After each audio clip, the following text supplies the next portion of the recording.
So, first of all, hell isn't immoral. It isn't just some thing that he throws you in, some arbitrary torture. It's Okay. because the thing is, sin is not small in the Bible. For all have sinned and fall short of the Mhm. glory of God. Romans Apparently 3:23. so. Understood. Touching So the let's laws. assume that everyone who sins deserves to go to hell. How do you then avoid it? That's what I was telling you. You can only get out of hell through Jesus. Right. But what do you have to do? Believe in Him. Believe in First, him. put your Right. faith in Him, and Understood. His gift to you is eternal Understood. life, even though Yeah. you don't Yeah. deserve it. We know that. Okay. So what if you can't? What if you can't believe in him because you're just not convinced? Then what do you do? Keep looking, man. And if you keep looking, and after 30 years, you still The just can't. truth You just find yourself yeah. honestly unconvinced. Then what do you do? Well, that's on you because the truth is, I don't think if you really looked, I don't think you would still be atheist. I think you would at least, in the least, believe in a God. I know that you Because, didn't mean. I know that you didn't mean to say something really offensive, and you sound like a nice guy, but you just said something really offensive. So you just like, accused me of dishonesty because I'm saying I have really looked. If you don't mind me asking, how old are you? I'm 18. You're 18. Okay. So Sure. what if I told you that I started looking into this stuff 12 years before you were even born, Okay. right? So I had 12 years of looking and then another 18 years of looking. I've been interested in religion for, in fact, it's even longer because I'm older than I look, right? So at least 30 years, I've been interested in religion and I've looked and I've read and I've done Bible classes and I've done prayer groups, I've done Christianity courses and I've studied with pastors and I've, all of that stuff. I've probably spent a lot more time looking at this than you have. I Sure. just don't find it convincing. Why And not? so I have two choices. I can either be honest about it or I can lie about it. Okay. Those are the only two choices. Now, that's not to say that tomorrow someone might come into my life and give me the most incredible argument or evidence that I've ever seen, or God might visit me now or tonight and give me the most amazing evidence. And at that point, I'll be convinced and then I'll believe. That's fine. But if I get hit by a bus tomorrow, why do I deserve to be punished for just looking honestly and doing the best I can with the information I've got? Why do you deserve the punishment? Yeah. By my knowledge, if God is real, sinning against an infinite, eternal God is very, very serious. You started off saying that, and and for the purpose of the argument, I'm prepared to grant it. I mean, I don't think sin exists, but for the purpose of the argument, Yeah, I'm prepared that's to what I'm say, saying. grant that sin is really, really bad, and everyone deserves to be flayed alive and burnt and all the nice things, right? Fine. But Okay. you get out of it because you got persuaded that Christianity is true. I Not don't get out. persuaded. Well, you did get. That's why you believe, because something persuaded you. That's what all Oh belief yeah, is. sorry. I thought you said something. Yeah, Yeah, yeah, sure. I don't mean someone twisted your arm. I mean, at some point in your Yeah, yeah. life, either as a child because your parents told you, or later in life if you came to it later, Yes. something persuaded you that this religion is true, that all the other ones aren't true, and that this particular one is Right. true. And as a result of that process of persuasion, you became a believer. And you didn't have any choice in that, by the way, because the moment you were persuaded, your belief followed inevitably and there was nothing you could do about it. So you didn't choose to believe, you just got persuaded and then the belief followed. I just haven't had that persuasion. So you get forgiven the punishment that you deserve because you're a sinner too, right? Of course. I don't get forgiven just because I'm not able to force my brain into a psychological state that it won't go into. There's nothing I can do about it. I understand If that. I'm not convinced, I want you to just take on this one point because you may not have thought about it like this before, because most people haven't. If I'm not convinced, then belief is impossible for me. Wait, let me stop you. Scientifically, nothing is impossible with your brain. It is impossible for you to believe something if you're not convinced of it. And by convinced, I don't mean 100% true. By convinced, I mean that your brain has concluded, your brain has evaluated it, and has been tipped into a condition of persuasion. That's what creates belief. And without that, there is no belief. It's impossible. It's as impossible as me jumping over a 100-story building. I could want to do it. I could try to do it. I could train for it. I just can't do it. And for me, belief right now is impossible. And in philosophy, there's a concept that it's only right to punish people for things if they could do differently. And in this instance, I can't do differently because it's impossible for me to be All you have to convinced. do is have the faith of a mustard seed. So you have to have not even a little bit of belief, not even a little bit of leap of faith, and you'll be saved. Anyone can do that. I was faith, actually exactly like how you're trying to tell me a person I is. Your know, brain can't process it. But faith isn't believing, my friend. Faith is pretending to believe and hoping that belief catches up. And in some cases, it does. That's what we mean. Faith is a kind of performance. It's like a kind of role play. If it wasn't, then we wouldn't need it. We wouldn't need a word for it. We'd just say, I believe. I believe, but I just like a little bit. You can only have faith in something if you think there's something there to have faith in. There has to be something that enables you to do that. Okay. I don't have it. I just don't have it. Now, here's where it gets tricky, right? I was discussing this with my last guest. Is God all-knowing? Is God all-knowing? Yeah. Is God all-powerful? Yep. So God knows what it would take to tip me from unconvinced into convinced, right? He knows what kind of experience I would have to have. Like, think about the experience that Paul had previously, Saul, on the road to Damascus. He fell off his horse and suddenly he had this wonderful experience. And lots of people have these transformative religious experiences. God knows exactly what it would take to make me a believer right now, doesn't he? Yeah. Has he provided that? Has he provided that? No, because you have free will. It's you. It's nothing to do with free will.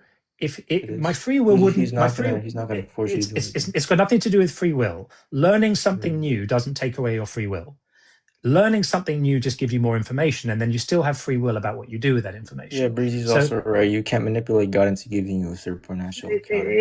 It's nothing to do with that. I'm saying that if God wanted me to be persuaded, he could arrange for the evidence to be found in front of me somewhere in a way that would persuade me. I would know he was there, and then I could use my free will to decide whether to love him or not. But he hasn't done that.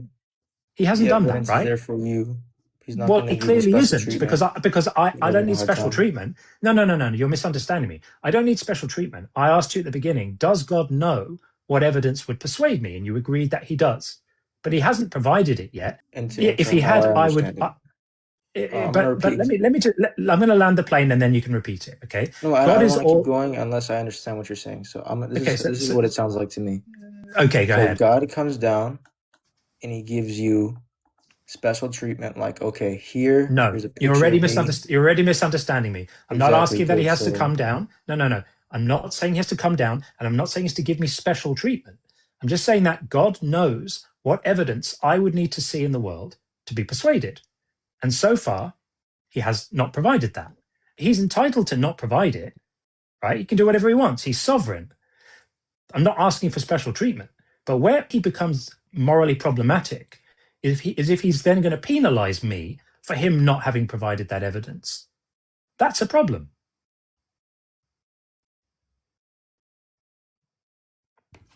Okay. Well, it's a fair question, honestly, but God gives enough evidence to seek him, but not so much that belief becomes forced instead of chosen. So I think of the difference. I believe you exist versus I trust you in a relationship with you. Like the Bible says that God wants the second, not the first. You will seek me and find me. I know that, but you can't have a relation. I know that, but you can't have a relationship with someone if you're not convinced they exist. I could want to. He's going to give you the evidence that would convince you. If he provided some evidence to me, which would be trivially easy for him, he does bigger things than that every day. Wait, can you tell me from where? What do you mean from where? From where would he get that evidence? Well, he's God. He can do it. He can do anything. That's why I asked you at the beginning, does he know what evidence would persuade me, and is he capable of providing it? And you agreed that he could easily, because he's all-powerful. This is the dude who made the entire universe. Don't tell me he couldn't rustle up some evidence. Of course he could. He could do it in his sleep. He could do it before his morning coffee. Of course he just chooses not. He just chooses not to, right? So if he chooses not to, he must be happy for me to be a non-believer. And if that's the case, then it's a real dick move to then punish me for it. Processing it. Think about it. It's unfortunately, it's an entailment of thinking that God is all powerful. If he's all powerful, he could easily make me a believer without messing with my free will or forcing me to do anything. Control tower, land this plane. All right, so what I'm trying to say is that's not the question. I'm honestly losing myself because you're jumping around. Not to offend you, you're cool, but it's like what I'm trying to say. My question is, where is he getting that evidence from? Where is he getting it from? Is he just pulling it out? Is it a picture of Jesus getting hanged on the cross? Okay, so that's a fair question, but I have a fair answer. Okay, I'll grant you that it's a good question, but I have a good answer. I don't know right now what the evidence would be. Right? People come to religious belief in lots of different ways. Some people come to religious belief through a particular experience they've had. Maybe they walked away from a tragedy and they shouldn't have survived, but they did. Maybe they have a vision. Maybe it comes to them in a dream. Maybe it's a really compelling argument that they haven't heard before. I don't know what the evidence is that would persuade me, right? All I know is that I've had an open mind. I still have an open mind. But the point is that if God is all knowing, he knows what that evidence is, even if I don't, because he's smarter than me. He knows what it is, and he could do it easily. And that's true, because if the God you believe in is all knowing and all powerful, what I'm saying is true. So what you have to grapple with is why he hasn't presented that. And if you say he has presented it, you just haven't seen it, then that means he was wrong, that it would have persuaded me, and that means he's not all knowing. So to preserve his all-knowingness, you have to admit he's chosen not to present it so far. Is that fair? A little bit, but the thing is like, have you read the entire Bible back to back? Not the entire Bible back to back, but I've read more of it than most Christians I speak to. Yeah, and a lot of atheists have too, but they haven't read it front page to back, and they haven't took all of the evidence, and they took a lot of it in, but they haven't took all of it in. They're not 100%. They're not 100% ready. How do you think people who don't read the Bible that much even get persuaded? Because people who have read the Bible front to back. I hear you. Do you know what the single biggest cause of people losing their religious faith is? That I speak to, and I speak to a lot of ex-believers. Most of my community on here are people who used to be believers and aren't anymore. The single biggest cause of people losing their faith is reading that book. It's the quickest way to lose your belief is to read that book, because it is so full of internal contradictions and failed prophecies and promises that are not kept and obvious basic scientific mistakes. Really, really, really basic ones. Could you tell me some so I can read it? I think this is school for me, really. I'm just learning from what you're saying, and maybe I'll come back another time.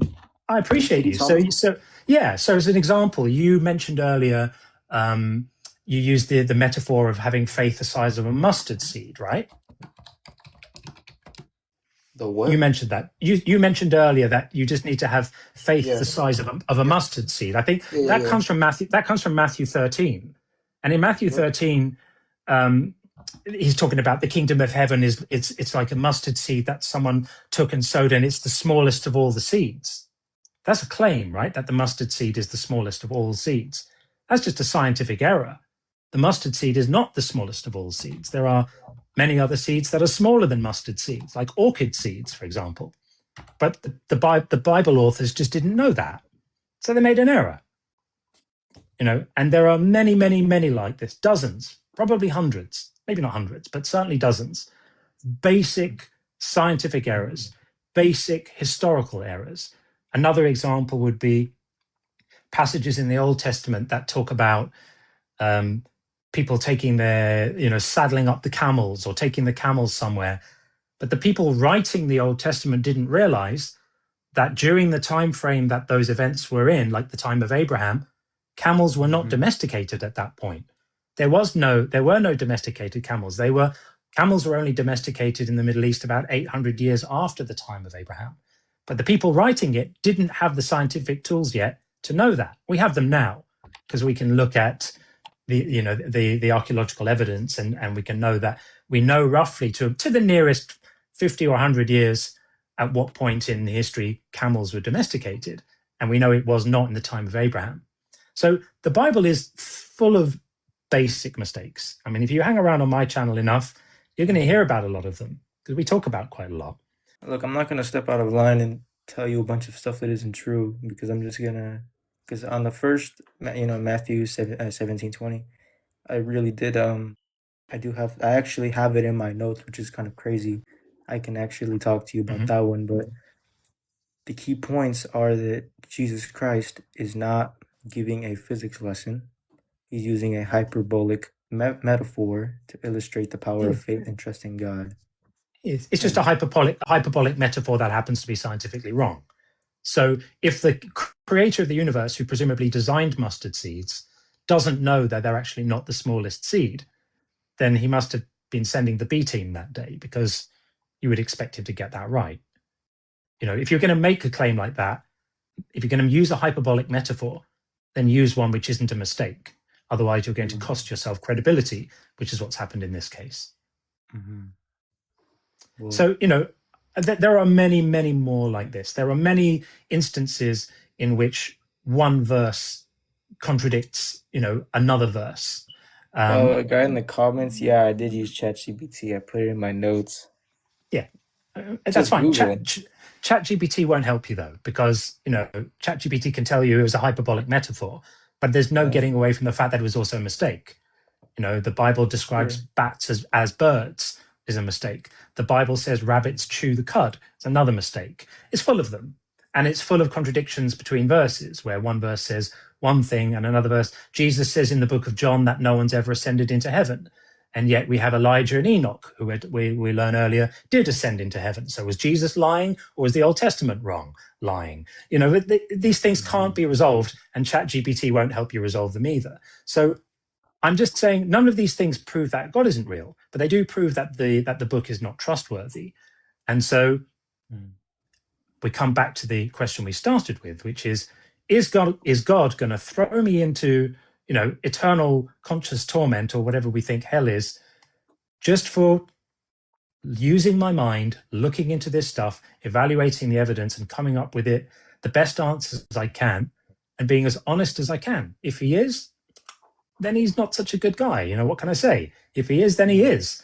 Then I'll be, at the mercy of an infinitely powerful, tyrannical brute. But that doesn't mean it's good. It just means it's powerful. And we should never mistake power for good. I just want you to know I'm acknowledging everything you're saying. I do not have all the information right now because still learning, obviously. I'm pretty rusty, but well, I'm I taking everything. appreciate that, and I respect you. I respect you very, very much for not being defensive and for being open-minded to listen. That puts you in the top 5% of the people we speak to here, who come in with a view, being willing to hear another view. That's awesome. So if we could have respect for D'Emanuel in the chat, you'll get W's in the chat for that. And come back. You. Yeah. Thank you, my friend. Come back and see me. And if you've got answers, if you find answers that you want to run by me, and go, well, what about this? Come and bring them. I'll always be happy to talk to you, or even DM me, whatever you like. I'm happy to have these conversations when people are like you and open-minded and willing to listen to other views. Even if we end up in the end not having a meeting of minds, it's still a productive exchange, and I really appreciate that. So thank you. Yep. Have a good day, man. Or good morning. All right, buddy. Yep. All the best, my friend. Take care. You too. Yep. So that right there is a really well brought up young man, and I really appreciate him. Those are exactly the kind of exchanges I love having on here. He might end up still disagreeing with me, and that's fine. But look how well he comported himself. Look how patiently he listened. Look how honestly he listened. I think a lot of apologists could learn from that young man. Very impressive guy.